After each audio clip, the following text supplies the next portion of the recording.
Rait is an ardent gamer who loyally plays the virtual reality game VLO. He is known as the invincible assassin of the gaming world, and is then transported to another world by a goddess on a high-level quest to defeat an evil god. By using magic spells and other VLO skills, he manages to survive in a desolate forest and saves the lives of some lost travelers who surprisingly belong to the Imperial Palace. The story begins in a world where people are killing each other, so assassination has become the best way to destroy one's enemies. On one of such desolate days, a renowned guild named the Knights of Glory's secret base is hustling and bustling with knights. They wonder why the guild is so heavily guarded. A strange lady mentions that this has been done to protect them from a notorious assassin Rait, who's on another level. While the meeting is still going on, the base is invaded by a cluster of queer-looking birds with long and sharp needle-like beaks. The knights are instructed frantically to shoot down those sinister birds. They are not very pleased with this command, because they feel that they are just wasting their MP by hitting down just birds. But to their astonishment, those birds are not just sweet and soft masses of feathers. As soon as those birds are shot,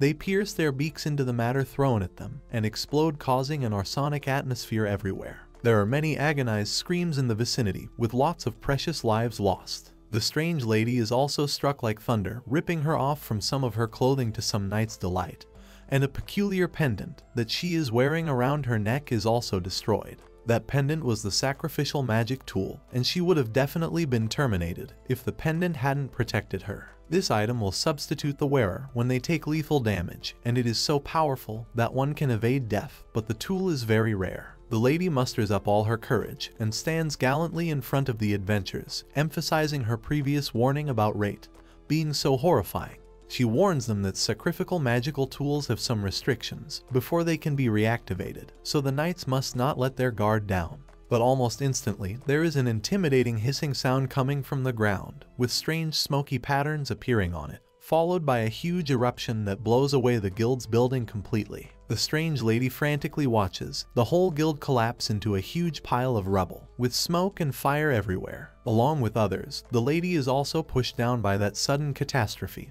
and wonders how one can plant explosives in this secretive place. A horrifying thought dawned on her that it might have all been planned when they constructed this place. Still, she is in a state of denial, because according to her, they have checked the whole place thoroughly. A bird-shaped drone is hovering around the demolished site, controlled by none other than the notorious Rait, who is monitoring the whole scenario. Rait doesn't agree with the strange lady, as the thing he set was not an explosive, but rather a magic power injection device. One can see that Rait is perched on the ground, near the bombarded place, with those needle-beaked birds comfortably trotting around him. The mechanized bird resting on his head suddenly announces that Rait has received mail. A baffled Rait places the bird on his hand, and through its beak, the bird displays an on-air screen in front of him. Rait is notified, and is heartily congratulated that his mission has been completed. It appears that some gold has been unlocked. Suddenly, the bird in his hand turns into a transparent hue, and the screen in front of him begins to blur. It is revealed that Rait is playing a game called VLO, or Virtual Life Owner. In this world, the extent that the explosives that are buried underground to be able to kill someone is said to be 5 meters underground. That's why as long as one carefully inspects down to 5 meters underground, they can protect themselves. Since the explosives buried deeper than that will have their impact absorbed by the ground, they will not have enough power to kill a high-level player. However, the whole scenario is executable only if one sets up just explosives. However, Rait has this time set up a magic power injection device, a needle-beaked, bird-like mechanism. So when a matter is being injected, with the help of those needle beaks with an abundant amount of magic power, it will explode, even if it's just some rubble lying on the floor. No matter how great one's assassination method is, there ought to be times when others will take a countermeasure to it. However, this doesn't matter to Rait anymore, because no matter how many countermeasures his enemies have prepared for him, he will always devise a new assassination method using his production skill, and complete his mission with it. This is how it has been for Rait, and this is how it should be in the future as well. He wonders how long his magic power injection device will last. Now, a production job, as the name depicts, is a job that can produce many types of things. Rait has been using that job, and has become a notorious assassin in a virtual reality massive multiplayer online game. In Virtual Life Online, death is treated more heavily compared to other games. The player who has died will have their level reduced by 1, And on top of that, they will have a penalty that prevents them from logging in for 3 days. And for high-level players, losing a level would be just like having their 100 hours worth of effort turn into dust, as they are subjected to 100 hours of unimaginable and gruesome torture. Even though the torture is bone-grinding enough, the worst part is the inability to log into the game. For instance, when there is a fight between the guilds for territory, if the main force of a guild were to be dead, and unable to log in during the time of the Great Guild War, that unfortunate guild has to face nothing but defeat. This is always the situation, since when the guild leader is gone, the respective guild always crumbles. However, in VLO, the players won't die that easily. At most, they will be knocked out and get revived in the town. The ones that can actually slay a player are just a handful of big bosses and other players. Now, a player cannot get killed by another player just like that, as many items can prevent death. If one is a top player in a guild, just like that strange lady, it's normal to have multiple countermeasures against being killed. For instance, if it's related to an assassination of a top-ranked guild, the assassin would be termed par excellence if they have a success rate of 15% or higher. However, as far as Rait's success rate is concerned, it is around 99.9%. He has taken more than 1,000 assassination missions and hardly ever failed. He is confident that his success rate would be the highest amongst the assassinations around VLO. Rait receives mail. As he opens the mail, he notices that it is quite rare to receive the type of mail that he has obtained. He finally opens the mail, which is sent by Goddess Mises, who in the mail is asking for Rait's help. Rait cannot comprehend who sent this mail and ponders that someone might be playing a prank on him. There is a plot twist in VLO that there are some characters that can't be used as a name, and among those names, using the name God is also prohibited. It is still unknown why God can't be used as a username, and is considered one of VLO's mysteries. Hence, there is no way a player with the name of Goddess Mises could exist. Rait, however, still searches for the player Goddess Mises. However, if there is a player with the name of Goddess Mises, he should have been connected to them by the searcher. Suddenly, a ringing sound catches his attention, and suddenly, he is able to hear Goddess Mises' voice, whose voice can be heard only by him. She is greatly relieved, as she is finally connected to Rait, and wonders whether Rait has read her mail. Rait tries to reason in his thoughts that a player with God in their name is prohibited in VLO, although it is possible that the game might have lifted the ban. Mises insists that VLO allowed her to keep God in her name, just because she is God. It is quite eerie that although Mises' face is not shown at all, it seems as if the voice is being emitted by two giant melons huddled together, and squeezed between them is a cricket-like, faceless creature. Mises goes beyond enlightening Rait that she is the creator of VLO. Hence, there is no way she can't choose the name she wants for herself. However, Rait does not believe her and refers to her as cringed. He, however, decides to ignore what Mises recently uttered and asks her the details of the quest. Mises sheds light on Rait about the details of the quest that requires the assassination of a god that has come from another world, Masera Zol. Rait has never heard of that name before, despite remembering all strong players' names. He claims that since he has never heard of that name before, means the target is not a strong player after all, and he will be an easy prey as long as Rait has his location. Rait requires details of the reward from Mises, who interrogates what Rait wants, and Rait in turn asks for gold as his reward, as it would be more simple for Mises to give as his reward. Mises accepts Rait's request and agrees to give him solid gold. Mises offers Rait 1,000 tons of pure gold. Now Rait is completely certain that the caller is definitely high, and seems like a usual drug consumer. For this reason, the poor soul is unable to speak in the right state of mind. Rait wants Mises to talk sensibly, as 1,000 tons of pure gold holds significant worth. Mises defends herself by claiming that she is serious and calculates on a real calculator that 1,000 tons of pure gold would be equal to 5 trillion yen. She promises Rait that she will pay him fully on the other side of the world though, which is still not digestible by Rait, who claims that Mises is being delusional. As Rait spaces out, he is finally brought back to the gaming world, when hears Mises' voice frantically calling out for Rait. Rait accepts her offer, and the latter shrieks so loudly that the poor soul is actually blown away. Mises thanks Rait, and claims that she had no other choice except to wait for death if Rait had declined her offer. Rait calls her out for exaggerating, as it is only a game. However, Mises corrects him that it is not only a game. Suddenly, Rait sees a teleportation stone, and is left in denial as it is activated by itself. Mises decides to just send him to the desired location, as she does not have time to explain, since the teleportation stone might teleport Rait somewhere else. Rait refuses to budge, begging for more time, as he is not a combat job who can fight with their body only. He requires the target's information to create a countermeasure. However, Mises wants him to take these measures to the place where the teleportation stone is taking him. She apologizes and informs him that he won't be able to bring any item from his place. Rait is in a state of disbelief, as he has never heard of a map with such a gimmick. As Rait is informed that the teleportation stone is pulling him to another world, he is in deep shock. Mises is positive that Rait's knowledge and skills will be quite useful in another world, and she has already made all necessary preparations so that Rait can start his work as soon as he is teleported. Rait is instructed to relax and focus on his mission only. Master Azul is an evil god who is Rait's assassination target, and he is the only god other than Mises staying in her world. Meanwhile, Rait slowly and gradually vanishes from his current place and is teleported to a forest in another world, where various birds and raccoons peek at him curiously. Rait is clueless, as he has no idea where he is. He is so disappointed with this desolate and deserted place that he cannot think of focusing on his mission.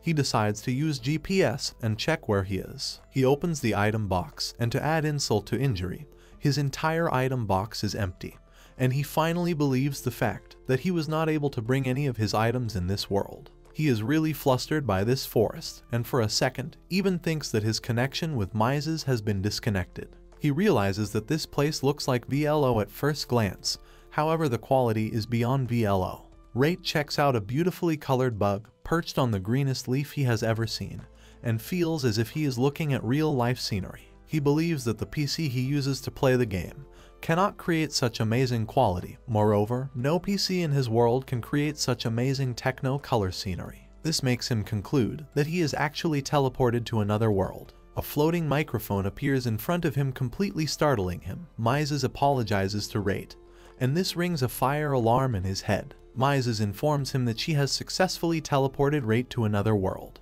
However, she failed in choosing his destination, as she is not powerful enough. Rait is unable to comprehend that Mises is not powerful. She clarifies that because of the reduced number of her believers, she cannot use her original power, as she gains power from her believers, and if a god totally loses people's faith, he will lose his power and may even disappear, and later memory of him will also vanish. Rait wonders whether Mises is also going through this situation. Mises is glad that Rait is quick-witted. Mises informs Rait that the gods beside her have been annihilated by the evil god, Master Azul. In her flow of emotions, Mises has a slip of the tongue, accidentally revealing to Rait that Mises has summoned him on her deathbed. Rait wonders about the disappearance of the other gods, other than Mises and Masura. Mises adds to his knowledge that Masura has several other names, but only 2 of them are their real body. Rait queries whether Mises has any other names, however she does not, as she does not get power unless she is worshipped by her real name. Rait is puzzled about why Master Azul has several names. Mises cures his curiosity by acknowledging him that Masura has several names just to reduce the believers of other gods, and would make a cult with similar teachings to grasp other gods' believers. He can even go as far as killing others' believers, or even torturing them, until they change who they worship. He is considered extremely cruel. Rait takes notes, which include that in order to kill a god, one has to annihilate their believers, or make them change who they worship, and reduce the other god's power. Suddenly, the floating microphone makes an awful noise, which confuses Rait. Mises apologizes and informs him that the connection is at the limit, and she does not have enough power. Rait is worried, as he does not want to be left in the forest alone. As Mises teeters on the brink of disconnection, her final words resonate with urgency, urging Rait to vanquish Master Azul, with a solemn promise of reward should she accumulate enough power. Her fading voice echoes in the stillness of the forest. Now, Rait stands alone amidst the tranquil silence, the weight of her words lingering in the air, guiding his resolve as he embarks on his solitary journey. Rait finds himself completely thrown into the wilderness and finds this mission very troublesome. However, he knows that he has made the correct choice to accept it, and finds this mission the most interesting among all the missions he has completed. As he moves forward, he plans to take care of safety first, before attempting the quest. He goes deep into the forest, settles on a rock, and finds out that there is no trace of people around. He uses his skills to make instruments that will protect him, as he cannot bring his tools with him in this world, and later uses a searching technique to skim the forest for his enemies. He finds multiple monsters that are near him, making him think that the forest is not a safe place for him, as it contains threats that are around the middle level. He finally begins his survival quest and summons pure water. He perceives that if he can use magic, then that means he should be able to use his production skills. He secures the pure water that he summoned through magic, and realizes that the survival quest he claimed is in easy mode. As Rait realizes that the survival quest he claimed is in easy mode, he decides to better hurry up and get ready, as he will face death if he faces the monsters unarmed that are near him. He needs metals, hence he decides to search for them. As he goes deep in the forest, he finds bauxite, which does not seem to satisfy Rait, who wishes to find some iron sand. However, the soil in the forest does not seem to contain much of it, so he decides to use bauxite. He extracts it by using the command extract. He extracts aluminum, and suddenly the entire landscape fractures, revealing the metallic cube Rait discovers. Rait finds out that the metallic cube has a mass of 500 grams, and uses the command metamorphosis. After a careful calculation, factoring in the quantity of aluminum he's extracted, prioritizing his essential needs, and accounting for the mana required for both extraction and fabrication, Rait arrives at a pragmatic conclusion.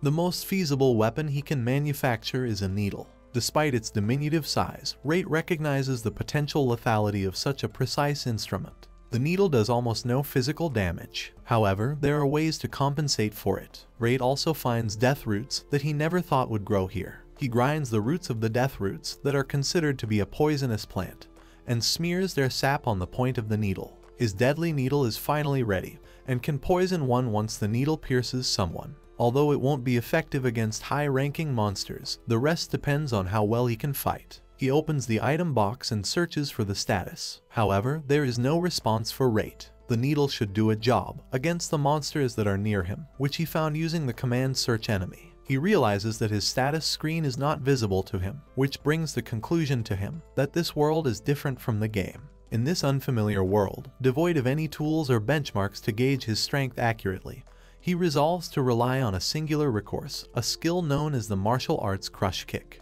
With a swift, powerful sweep of his leg, he unleashes its might upon an unsuspecting tree, reducing it to splinters in a brutal display of force, all in a bid to ascertain the true extent of his abilities. He figures that he can activate his offensive skills, and convey that his skills are as powerful as they should be. He wonders about the stats that he had in VLO. His safety is finally achieved, and he receives a message which notifies Rait that survival is in very easy mode. Rait believes that it is getting a lot late, and he should build a house first. He picks up a metal cube, and uses the command metamorphosis that make a pathway. He then receives a cutting tool that helps him cut trees, and soon he gathers enough wood that will build him a house. With meticulous planning, Rait clears the area designated for his future abode, invoking the command extraction to commence the construction process. Methodically, he begins excavating a perfectly squared hole, its dimensions vast and promising. As the earth yields to his efforts, he lays the foundation of his dwelling. So in a spickety-spockety way,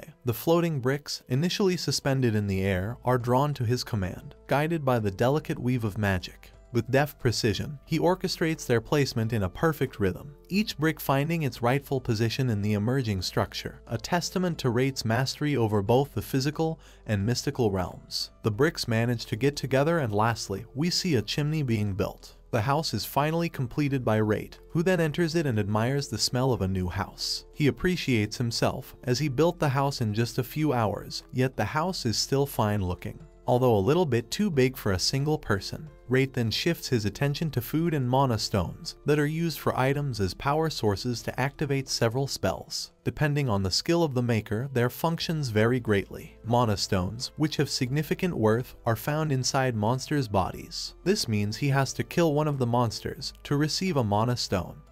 His hunting time has begun. Rait cuts more trees, as he still needs a bit of preparation before he can fight monsters. However, an obstacle hinders his progress. The aluminum he has is not enough to make a proper melee weapon, and the needle he manufactured earlier will contaminate the meat. Hence, entering the food chain, he decides to use the woods he received by cutting the trees earlier, and uses the command metamorphosis, which transfigured a piece of wood to a bow. Hence, a bow as his weapon is finally ready. Now, Rait is in search of a bowstring, who then finds a lot of pieces of rope. The next step Rait is about to perform is considered to be a hard part for him. He extracts a large number of fibers from the vines near him and uses the command extract. He plans that while their elastic properties are still active, he needs to keep casting an enchantment and knit them into a thread. Later he will braid together the single threads, making the string stronger. His bowstring is finally ready and he attached it to the bow. He also constructed arrows. His weapon for hunting is finally ready. Rait then decides to search for the monsters to hunt by using the command search enemy. The nearest enemy is at 2 o'clock. He decides to do some investigation first. Suddenly, he finds a frog monster that is sitting on a piece of wood.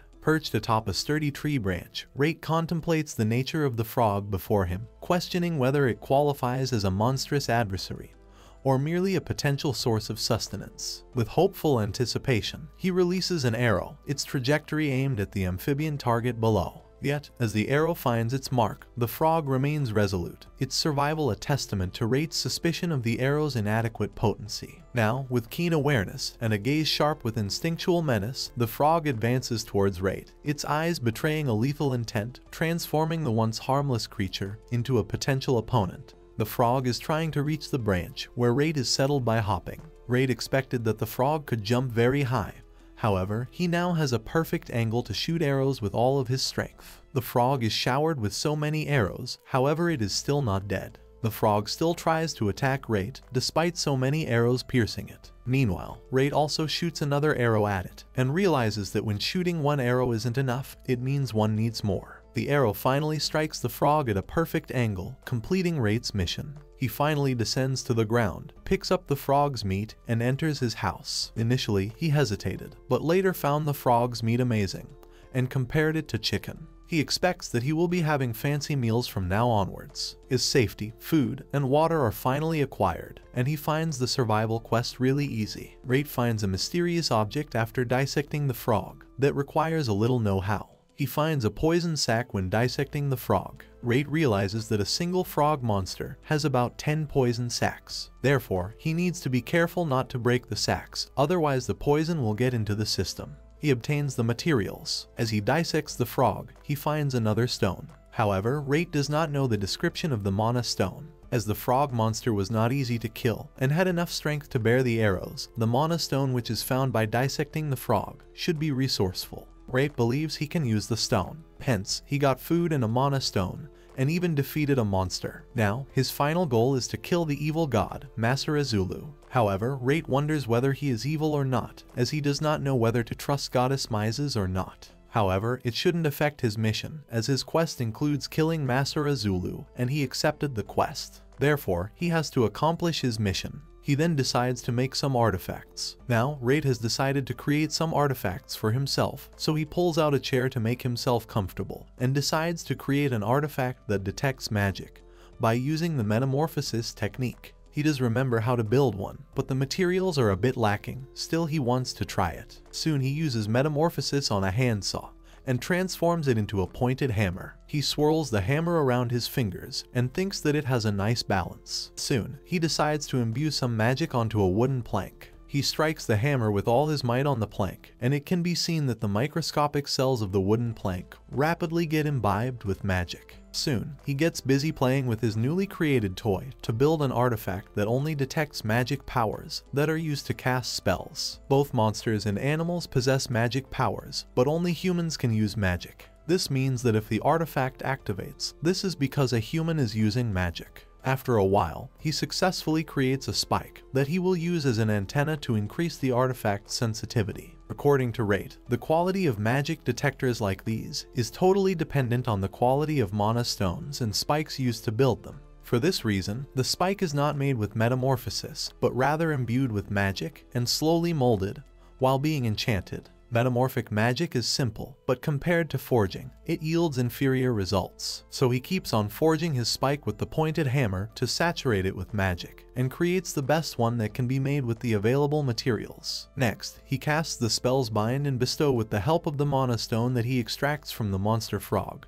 and this completes his magic detector. He is fully satisfied with the artifact, as by the looks of it, the detector is probably going to pick up anything within a 1 kilometer radius. It won't be able to detect optimal materials like mithril, or a strong mana stone that a high-level artisan can find. But the detector would be able to find ordinary materials like aluminum, and a weak mana stone of beginner level. To test the detector, he pours pure water through his fingers into a glass, and the detector begins to glow, indicating that it is working perfectly. He drinks that water, and after a while, his stomach begins to rumble like a worn-out engine, signaling that it's time to have some dinner. Soon, he collects scraps from the trees he used to build his house to create a bonfire. Next, he creates skewers by morphing the pointed hammer. Then he pierces the skewers through trimmed frog meat and sets them on the stake for the meat to roast. Rait starts to forge some magic onto the stakes, but realizes that he is low on mana as earlier he used too many spells. Still, he manages to ignite some forge fire and decides to keep it at a minimum.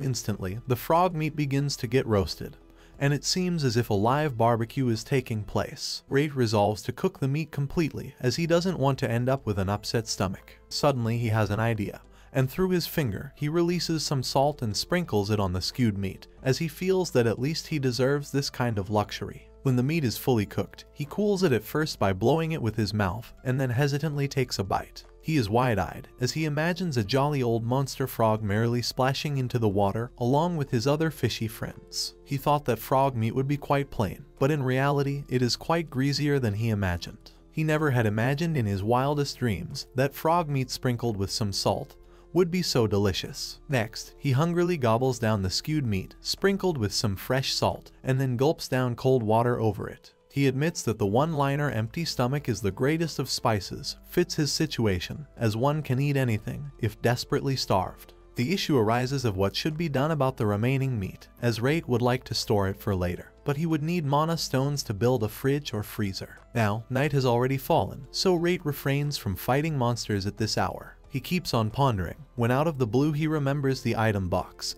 He wonders if the meat is going to rot, even if it gets stored in an item box. He has no choice but to experiment with it, as even if the meat rots, he would worry about that later. Soon he is all sleepy. He lights up a candle, smoothens out an empty wooden bed without any mattress, and lies down. The poor lad finds the bed quite uncomfortable, but keeps on thinking that he would really like to look for other people in this world. But since he doesn't know anything about the inhabitants of this world, being friendly or hostile, he cannot leave without making necessary preparations. He closes his eyes and decides to focus on potions. The previous day he fought without using any potions, and doesn't want to do that ever again. The next morning Rait's whole body is stiff and sore since he slept without using a futon or a mattress.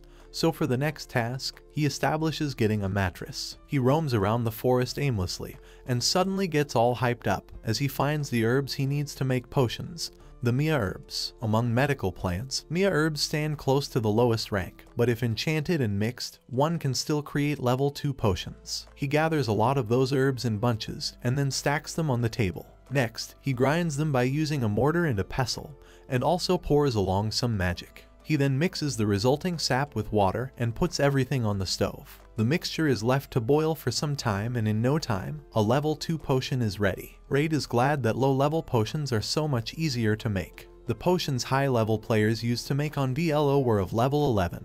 Compared to them, level 2 potions have healing properties around 500 times weaker. Still, Rait is happy that he has something better than nothing, and if possible he plans to create some level 4 potions as well, but decides to postpone this plan.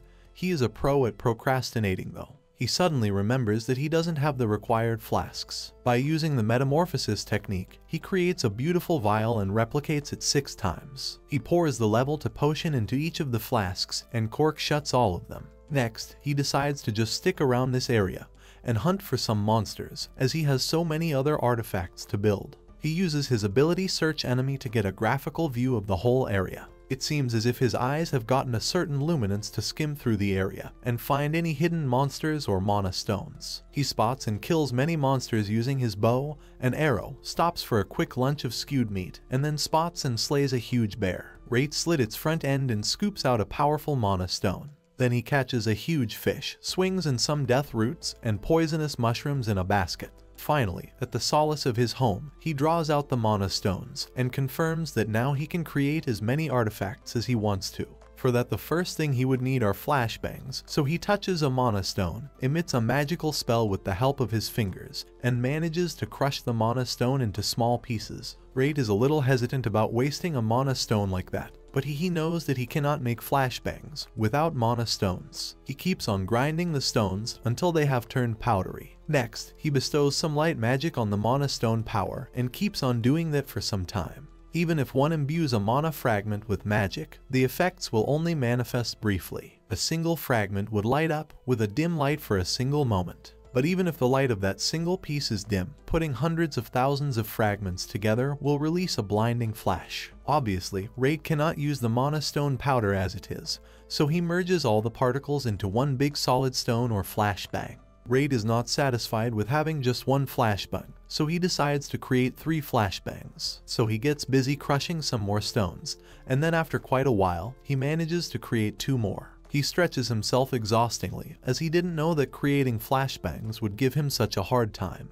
and making 3 grenades by hand was surely tiring for him. Still, he comforts himself that they are nothing compared to preparing high-level items. Suddenly his magic detector begins to give him a warning signal, and this startles Rait, since currently he is not doing anything. Then, he realizes that the detector is not picking up his magic. Rait has this eerie ominous feeling. He immediately grabs his detector, one of the flashbangs, and his crossbow and dashes out of the house. Now, he has no idea about who is using magic, but regardless of whether that person is a foe or a friend, he rushes to help that person. He is confident that even if that person is hostile, he has several ways to counterattack them. He flings his metal detector just like any ordinary compass, and instantly the detector points in a certain direction.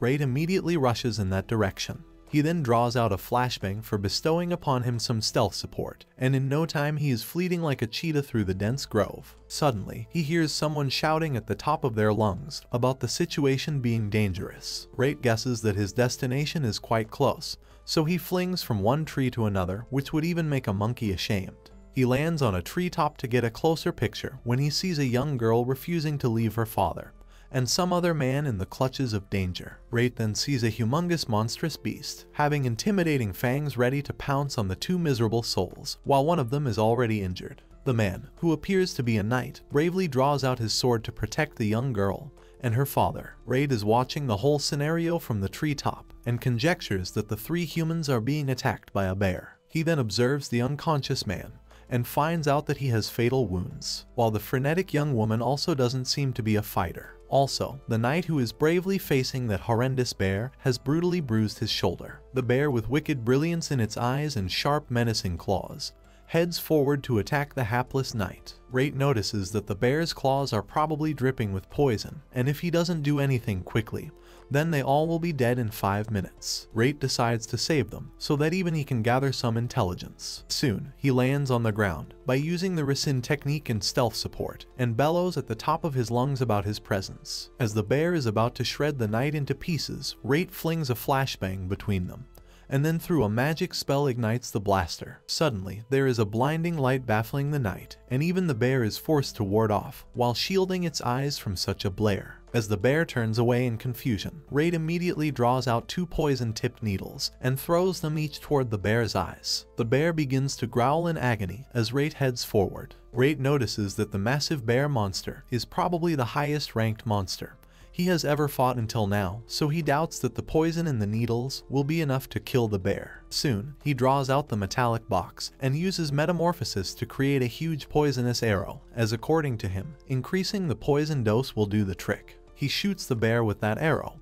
and as soon as the poison is injected into the bear's body, it begins to roar deafeningly. Rait advises the girl not to make a move until she wants to take part in the hunt. Rait keeps on shooting the bear, and the bear also fights back by blindly swaying its poison claws in the air. However, Rait swiftly manages to dodge its attack. However, the bear is nearly put down, since the poison on the arrow is a mixture of 3 different venoms. The first one is a neurotoxin made from deathroot, which is the deadliest of the 3. The second one is a hemorrhaging toxin, made from poisonous mushrooms. This is added to the mix in order to reliably kill monsters resistant to neurotoxins. Meanwhile, the bear keeps on bellowing in distress, trying miserably to slash Rait, but the latter smiles triumphantly, as behind him the monstrous beast falls to the ground, while he emerges like a hero in a blockbuster Hollywood flick. Then, the third poison is a paralyzing toxin, extracted from the monster frog's venomous sac. This venom paralyzes the target, giving time for the other toxins to take effect. It also inhibits cerebral activity, giving the monster relief from pain, so the enemy won't even realize its condition until the last moments before dying, which means that it won't struggle in vain.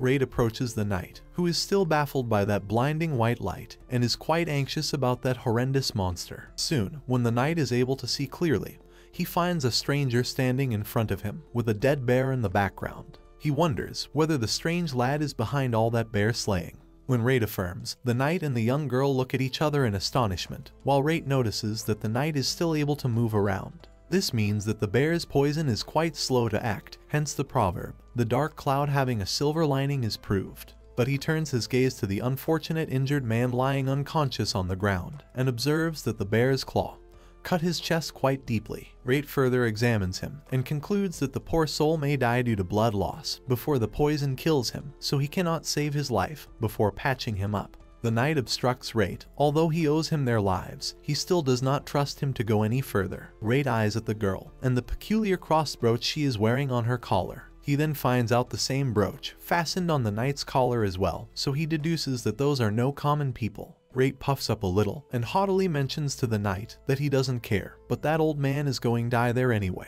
When he blurts out the word old man, the knight's face becomes ominously darker out of ridicule, because he assumes that Rait doesn't know whom he is disrespecting. But the smart aleck retorts in the same tone, that if that man is so important, then it would be even worse to leave him at his desolate end. The knight is stupefied and glances at the desperately thriving for life person lying helplessly on the ground. He then wonders whether Rait can actually help him, but Rait is uncertain. Still, he promises to do his best. He then offers a healing potion to the knight to drink himself, as well as to pour some into the injured man's mouth as well. The knight skeptically holds the vial, examines it cautiously, and even smells it, as if he has any other choice left. To Rait's agitation, the crazy knight even tries to taste the vial, as if through taste buds he can find out the contents of the vial. Rait offers him another vial to choose, as he will also drink the potion along with him, since the knight has trouble trusting him. The knight picks one and gives the other bottle to Rait. Rait gulps its contents in a jiff, and then shows the knight by upturning the empty vial. The knight gives the vial to the girl, who approves of the medicine, and immediately pours it into her father's mouth. As the medicine trickles down the wounded man's throat, his whole body begins to give a soothing glow. The slashes on his chest begin to close, and soon his chest is repaired, as if nothing had happened to him before. Not only that, but the wounds on his face also disappear instantly. Both the knight and the young girl are stupefied, as they realize that they have given the unconscious man a high-level potion. However, Rait corrects them that he has only given them a level 2 potion, but then realizes that maybe those people are not used to making potions. Next, Rait offers the knight another vial since even his own shoulder is injured as well. The knight refuses to take one, since he considers himself a humble guard, and Rait must save the potion for someone else. However, Rait has already lost his patience with that man, so he plops the vial into his mouth, like a mom who forces a pacifier into her child's mouth. Rait assures him that he needs not worry, since he has plenty of those. The knight guy becomes emotional, and is indebted to Rait's kindness. However, Rait informs him that the worst is not yet over, as they still have to treat the bear's poison. Otherwise he will die anyway. The man shrieks in disbelief when he learns that Rait is able to treat poison as well. Rait then examines the knight and inquires whether he feels the venom is gone from his body. The knight tries to move his arms and fingers and notices that his fingertips are getting numb. Rait intelligently deduces that the knight has been injected with a paralyzing toxin. If left unattended, it will reach his heart and he will die. Rait advises they all should accompany him to his house, since he cannot make an antidote over here. He even ignites the knight's fiery when he refers to the unconscious man as an old man. However, Rait chooses to ignore him and offers to carry the man if the knight is unable to. As they enter his place, the knight is surprised to see a modern house in a deserted forest. Rait assures him that even though the house is empty, he will still prepare an antidote. The knight assumes that Rait is a doctor since he makes drugs. Rait corrects him that he is not a drug expert, but he can make a lot of things. The knight gets skeptical about how can Rait create an antidote if he is not a drug expert. Now, Rait senses that the Snoopy knight is afraid of getting poisoned, so he offers him to watch while he creates the antidote. The cautious knight requests Rait to wait for him, and then warily enters a room, swerving his head here and there to catch anything suspicious. Soon, he even lays a mattress and a pillow to make the resting place comfy for his master, and then lays the unconscious man on it. Soon, Rait brings a bowl of water and washcloth so that the young girl can freshen up. But before that, the knight snoops in, snatches the water basin, and slurps some of the water himself, quite unclear whether he did it out of sheer thirst or vigilance. Rait wonders if the knight is feeling strange. The knight lifts up his affected hand and notices some icky black veins emerging on his arm. He informs Rait that now his arm has become numb as well, and he wonders whether he still has some time left. Rait assures him that he has more than enough time left, as it only got up to the arm, which means that the poison is progressing quite slowly. He grabs a bunch of herbs and is quite disappointed by their quality, but then he resolves to mix them with some others to get the desired result. Rait has become quite creative when making potions with low-quality materials. All the time, the knight keeps a strict eye on Rait's actions, to the latter's frustration, but Rait maintains his cool. Meanwhile, the young girl is nursing the unconscious man and is patiently waiting for Rait's antidote, when Rait announces that he has managed to create some. Soon 2 bowls of steaming medicine are placed in front of them. However, the knight insists on checking the bowls himself to make sure that they are not poisoned. Next, he gulps down a whole bowl and then lifts up his affected hand for a closer look. Immediately, the antidote rushes through his blackened veins as the antidote cells smash the black poisonous ones, purifying all the blood paths. The knight can feel that his fingers and arm have incredibly regained their sense, and he cries in amazement. The young girl is alarmed, but the knight assures him that he has been completely healed. The girl is delighted, and a bored Rait gazes at this display of unnecessary enthusiasm, because of course the numbness would disappear if one drinks an antidote. The knight is astonished at Rait's remark, wondering whether he has given him an anti-venom potion. Rait makes him shoot back to reality by reminding him that the old man should be given the potion as soon as possible, since his condition is far worse than him and is declining rapidly. The young girl grabs the bowl, rushes towards the unconscious man, and pours the antidote into his mouth. In a jiff, the unconscious man is cured as his darkened face brightens up. Now, the man is all patched up, and his poison has also been dealt with. Rait announces that now, after a resting period, the unconscious man will soon wake up. He then offers a healing potion to the girl to provide it to the unconscious man when needed. The girl accepts the vial with gratitude. Finally, Rait firmly inquires the duo about their identities and the reason they are stranded in a lonesome forest. The knight's face hardens in grief, and both he and the girl exchange anxious looks. The young lady agrees to reveal their identities, but refrains from disclosing the reasons about how and why they landed in this forest until her father regains consciousness. Rait agrees to grab the information they are ready to provide. The knight introduces himself as Goldo, an imperial guard of the kingdom of Mythais. Now, Rait is stunned to see that the comical guy is actually some bigwig royalty. The girl introduces herself as Lumia Mythais, and her father is the 14th king of the kingdom of Mythais, Leas Mythais. Now, even Rait is perplexed, because usually he has a good habit of avoiding negotiations with a party of higher standing. But this time it's a king he is dealing with, so he must tread carefully. Rait is stuck in a dilemma about his next step. Something that strikes Rait is that despite the father-daughter duo belonging to royalty, they are accompanied by a single royal guard, and even that is somewhat a cracked egg. But he knows that the young lady is a real princess, as with sheer lousiness, she slops down the heavily drenched washcloth onto her father's face. The princess must be accustomed to having a lot of help, doing various chores for her. Princess Lumia requests Rait to keep their identities hidden, and the latter assures her. He resolves to wait for the king to gain consciousness, as after that he will figure out his next step. Lumia's face lights up in expectation, as she guesses Rait is trying to help her. The poor thing nearly spills the beans when she glances at Goldo's austere face, and then immediately clasps her mouth to reveal anything further. A clever Rait notices this tiny slip, and smiles cryptically. He then offers them something to eat to create a diversion. Next, he forms a wooden stake just like before, and then takes out the leftover frog meat from the item box. To his relief, the meat is still fresh and hasn't rotten away like he expected. Soon, he is roasting stewed meat on the bonfire, and as the whiff of freshly barbecued meat spreads everywhere, a curious Lumia watches him curiously. Rait explains that he is roasting a monster frog, whose name he is not aware of. Lumia is astonished, but still keeps on watching him, while Goldo brings out a chair for her to sit on out of courtesy. Rait is confident that they won't die of poisoning, and eyes on the neatly lined antidotes. The naive Lumia is visibly impressed. Now, quite unexpectedly, Lumia gathers her skirt and then sits comfortably, revealing her luscious assets.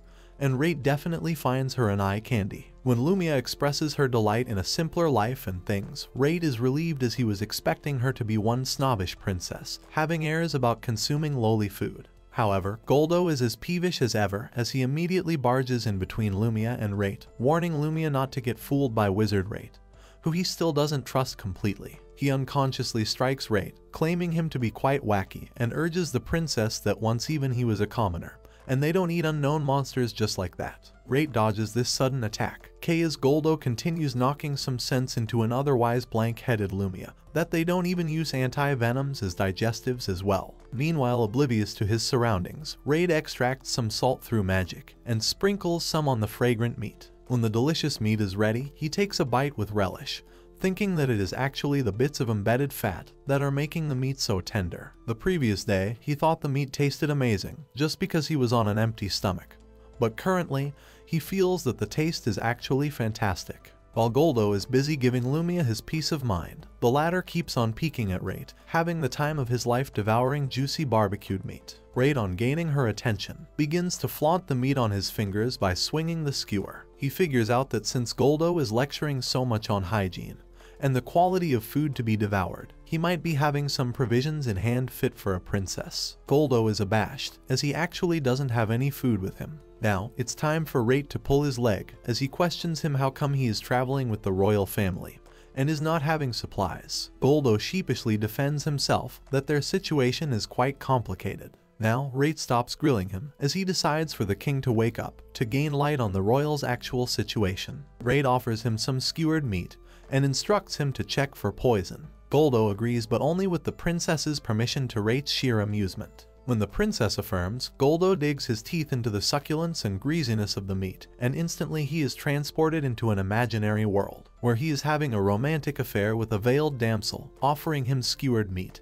and begging him drenched with love to wait for her always. He is brought back to reality by that sudden burning sensation, scathing his mouth entirely, along with his wildest dream, as he accidentally bites into steaming hot flesh without cooling it down. But then he concludes with a cough that the meat is quite tasty. Goldo recalls eating tasty food in the capital in the past, but it's been a long time since he ate something this tasty. Goldo's memory needs to be saluted, as even after all that bickering and tutoring Lumia about devouring questionable unknown meat, he secretly questions Rait about the kind of meat they are eating. Rait sighs and informs him again that they are having an unknown frog's meat. It is then he importantly declares that they must find out the meat's kind and import it to the capital. Goldo is so bizarrely enthusiastic that it terrifies Rait. The princess assures him with a smile that Goldo has a weakness for good food. She recalls that even at the castle, he sometimes completely skips the pleasantries and starts eating, so here Rait is dealing with Goldo the gourmand. It is then that Lumia inquires about whether she can eat some meat as well, as he has satisfactorily checked it for poison. A flabbergasted Goldo remembers that he is a royal guard and how shamelessly he has been gobbling down the delicious food, completely forgetting about the royal princess. He immediately permits the princess to eat the completely safe meat. Lumia holds the skewer and is about to hungrily bite into it when she remembers her princess manners and requests for a plate. Rait uses metamorphosis on a wooden log to turn it into a three-legged coffee table. Next, he places a plate, a glass, and the required cutlery on it. Both Lumia and Goldo are too speechless to comment, as they are unable to comprehend how the table and crockery appeared all of a sudden. Goldo even examines and touches the table like a madman, making Rait conscious about his skills. Soon, Lumia begins to eat the meat by using the fork and knife. As soon as he places a piece in her mouth, her eyes become lewd, and she is also transported to an imaginary world, where she is having fun at the riverside playing with water, with probably her imaginary frog prince. Basically, the meat has a capability to revive one's wildest and eeriest fantasies. Lumia exclaims dreamily about the deliciousness of the meat, while Goldo the glutton watches her intently. When Rait offers him to eat, Goldo refrains, as finally he remembers that he is a bodyguard and understands that the food is scarce. A nonchalant Rait rummages through the item box and brings out several skewers of meat, urging Goldo to devour as much as he wants, since they have plenty left. He also assures Goldo that the meat can always be hunted if required. Goldo is thoroughly indebted to Rait, and due to an emotional outburst hugs Rait so tightly that the poor lad is actually caught off guard. Goldo enjoyed the meal so much that he reveals that even at the castle they cannot enjoy such a feast. Even Lumia cannot believe that the surrounding area has such delicious frogs. She wonders whether they have been devouring Gallia frogs. However, Goldo protests that Gallia frogs are extremely difficult to prepare, and it's not the kind of meat one could serve in the middle of the forest like this. However, Lumia insists that she has already tasted Lumia frogs, and they tasted like that.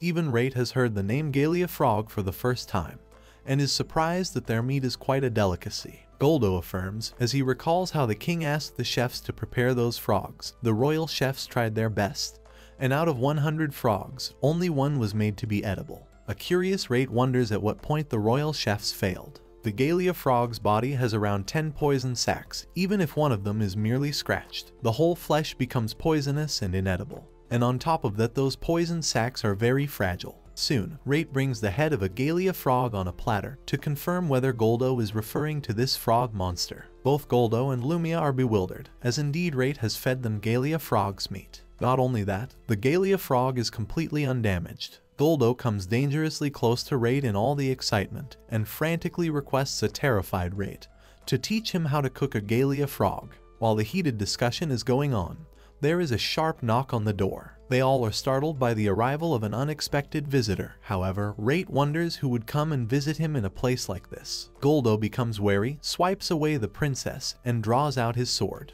The princess guesses whether this sudden visitor is Raisel. It appears that Raisel is also their companion, and earlier he separated from them to seek help. Goldo questions the visitor about his identity when a voice calls out claiming to be Raisel. Goldo looks at Rait as if seeking his permission.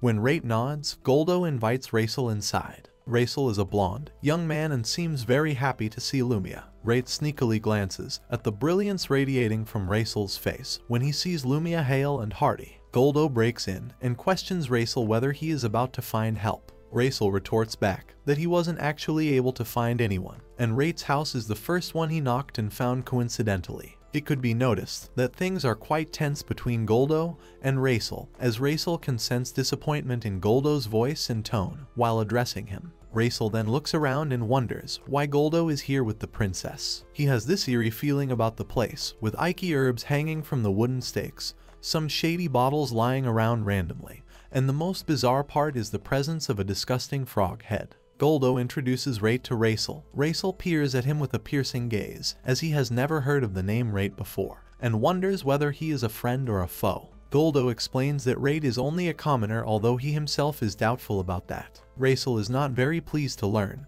that Goldo brought Lumia to a commoner's place. Goldo is furious since Raisel has no idea about the situation they went through. Lumia intervenes, praising Rait's helpfulness during the whole disastrous situation, when they were brutally attacked by a ferocious bear monster. Raisel is very much dubious about Rait's presence at the time when Goldo and Lumia were attacked, and not only that, the wacko happened to have the exact antidote they required at that time. A jumpy Raisel instantly jumps to the conclusion that Rait has some hidden agenda. He warns both Goldo and Lumia that he can sense danger around them, and they must immediately leave that place. Now, Rait really wants to give round of applause to the remarkable speech given by Minister Raisel, when Lumia paints the real picture that the forest is full of monsters, and according to her, there probably isn't a safer abode than Rait's house. Lumia is furious with Raisel for disrespecting the man who actually saved their lives. Raisel is immediately knocked in some senses by the princess when Rait interrupts their little tete-a-tete by knocking softly to gain their attention. Rait turns into his mysterious demeanor with steely, malicious eyes and mentions icily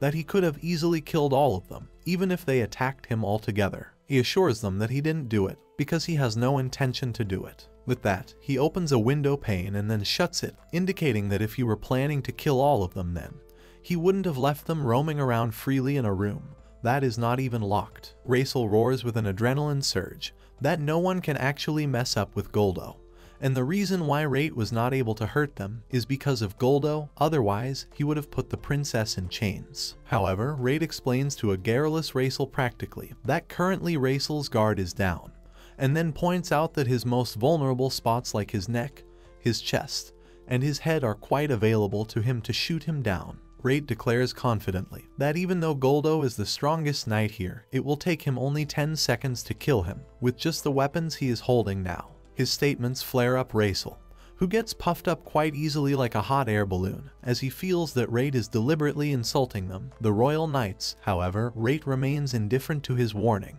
Now, even the princess gets tired of all this ruckus and orders Raisel to deflate a little. But when the balloon tries to make a lot of whooshing sounds, she turns to Goldo for help. The princess sternly warns Raisel to be polite while talking to their savior, then she turns to Goldo, who is holding Raisel hostage with a steely blade under his neck, and commands him to behead Raisel for high treason if he tries to defy her orders. For the time being, Raisel is subdued as he gazes at the princess with a terrified look, and the next moment he bows respectfully in front of the princess, obliging her command. Rait's opinion about the princess has completely changed since he thinks that the royals are really scary. Earlier, the princess acted like an ordinary dimwit teenager, but Rait admits that even she has one intimidating streak. Although the problem has been solved for the time being, Rait can feel cold vibes coming out of a fuming Raisel. Rait ponders that maybe he should let them understand something, as it will make things easier later. A while later, Rait whispers something into Lumia's ears in the presence of Raisel. The princess is quite shocked about his proposal. It is revealed that Rait has proposed a duel with Raisel without rules, and Raisel is all into it, as he is quite confident that he can rob Rait of his arrogance very easily. Now, even Rait admits that he doesn't stand a chance in a fair fight against an expert knight, but Rait, while slashing his sword menacingly, resolves that he is an assassin, and no matter what world he lives in, it's time for him to play dirty. Earlier, Rait had whispered into Lumia's ears that he really wanted to fight Raisel. The princess is puzzled as she feels Rait wants to have a real duel with Raisel. However, Rait assures her that they won't fight till death, as it would only be a mock battle. With that, he creates a sword for himself by using metamorphosis, but Lumia is terrified at the thought of a real fight. But Rait reasons that he will understand Raisel more once he fights him. In reality, even Rait knows that killing a princess's escort in this situation won't be ideal, so they'll only do a mock battle. The princess is perplexed, because according to her, a knight's education is a royal responsibility, and they cannot trouble Rait for that. However, Rait has his own reasons, as he feels that it will make things much easier for him if he can dispel any misunderstandings at this point. The princess still feels that Raisel is stronger, even though he may not be ready to become a knight. Goldo agrees with Lumia, as even in the elite Imperial Order of Chivalry, Raisel is among the top 3, and Rait should not underestimate him. Rait has no issues facing Raisel, so he acts rather coolly. Later, when they have a face-off, Raisel wonders, since Rait earlier mentioned that there are no rules for this fight, so whether anything is allowed in it. Rait mentions icily that no matter what his strategy or weapon may be, he must always strike him with a killing intent. Rait then shows him a vial containing a special potion. The princess explains that the vial contains an amazing level 1 potion that works wonders. Now, this revelation shocks Raisel, as he was told earlier that Rait is a mere commoner. Goldo admits that even he thought of Rait as an ordinary person at first. All his thoughts were proved wrong. When he used that potion to heal him, the potion Rait has used so far could keep a normal commoner alive for the rest of their life. The next thing that comes to Raisel's mind is that probably Rait is a physician, and even Goldo has this feeling when he comes to know that Rait could also fix an antidote. According to Goldo, Rait can make such an effective potion that he seems to be a personal physician of some kingdom. Raisel has his doubts because a kingdom would never let go of a doctor who has something like a level 1 potion. Rait is surprised because he didn't have the slightest idea that the value of potions in this world is so high. It appears that the people of this world call those who can create potions physicians, but in BLO such people were known as alchemists. Rait feels that more or less both physicians and alchemists are a lot similar. The most alarming thing is that these world dwellers refer to a physician who can create a level 1 potion as someone very special or rare. One should be able to make something like a level 1 potion with a level 10 alchemy skill. In VLO, beginner chemists having a level 10 alchemy skill can create a level 1 potion. In VLO, reaching skill level 10 is as easy as continuing to create level 0 potions for 3 days. Beginner alchemists stocking up on ingredients specifically for level 0 potions was a tradition in VLO. Rait wonders if it is different in this world. His thought process is interrupted by an uncanny conversation being held between Goldo and Raisel. Goldo exclaims that even for a physician, having a level 1 potion would be difficult in the first place. The busybodies are gossiping about some long-lost physician who was living deep in the mountains, and according to Goldo's calculations, the physician probably fled. Even Raisel agrees with Goldo on that prospect. Rait assumes that probably Goldo and Raisel think of him as that doctor who ran away, but he feels that it's better than people finding out he is from another world. Rait coughs a little to get the duo's attention, and then advises them politely not to pry in his past. Rait then brings back the duo's attention towards the mock battle and takes his position. Even Raisel lifts his sword, but has an issue trusting someone who doesn't want to talk about their past. Rait ponders that Raisel has a point, because gaining trust is the main goal of the battle. Goldo intervenes, terming himself as the referee of the match. Rait agrees readily, and as soon as both the contenders hold their positions, Goldo declares the beginning of the match. As Raisel stares at Rait intently, an agile Rait swiftly slips his hand into his pocket, while fixating his gaze on Raisel's in order to divert his attention. Instantly, he takes out a flashbang from his pocket and activates it before Raisel can make any move. Raisel's eyes are showered with a blinding white light that catches him off guard. It seems to him as if his vision has been taken away for some time. While he tries to adjust his vision, almost swiftly, Rait swings his sword, while Goldo and Lumia watch him in a stupor. As Rait is about to strike Raisel with all his might, he is in for a shock when Raisel blocks his attack with his closed eyes. Now, even though Raisel's mind was diverted for the time being with flashbang, and he wasn't able to see what was in his front, the hard rock guy is surely trained like an expert, as he proves that he cannot be easily defeated. Even Rait is in awe of Raisel, as he lauds his efforts and declares him an outstanding knight. It is then Rait recalls Raisel's earlier countermoves, and ponders that a skilled swordsman can feel their enemy's presence, and so fight in the dark or closed eyes. Rait observes that Raisel may only be 20, but it seems like he has already reached excellence. Now this situation intimidates Rait, as he doesn't know how to defeat his powerful enemy.